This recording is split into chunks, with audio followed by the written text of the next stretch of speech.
Наместо разрешница на годинашниот проблематичен откуп на тутунот и конечно стабилизирање на актуелната катастрофална откупна линија, по само 3 дена од преговорите со премиерот, македонските тутунари се жалат на огромни притисоци од страна на откупувачите.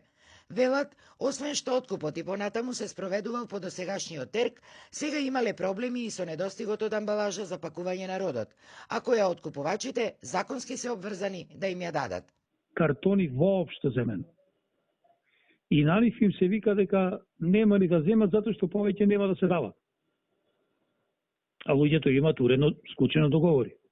Па, кога се склучува договорите им се велеше, абе сега ти земи го договорот колку е толку е и сади тутун сио ќе се откупи. Сега се случува, епа олку имаш договорено, ние толку можеме да ти откупиме. И луѓето им се даваат 50 картони, да речеме за 3 тона тутун, 50 картони, што ќе тој? Конци да не може да ги стави натре на тутунот. Сега, соочени и со овој нов проблем, тутунарите со потребната амбалажа се снабдуваат преку огласи на социјалните мрежи, истовремено реагирајќи и на другите уцени и притисоци кои им се правеле и при самиот откуп.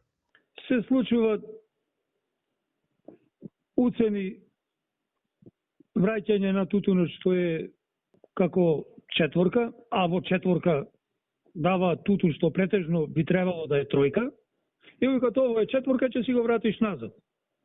И фактички квалитетен тутун се враќа назад, за оне што е уште поквалитетен да може да се земи за тројка.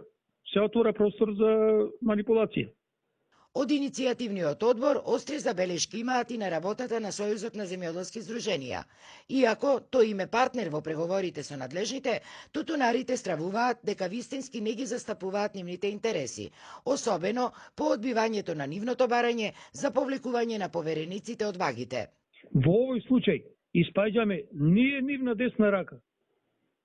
Затоа што ние работиме, одиме, трчаме, се бориме за тутунарите бесплатно, трошиме пари од свој джеб, овие се вработени, огромни пари се прелеваат кај нив, со прст не мрднуваат за тутунарите. Според закон, премиерот на државата може да поднесе оставка кога сака. Па кој е Менде Стомнаровски или некој си повереник без имен таму, кој да не може да поднесе оставка на функцијата која што извршува.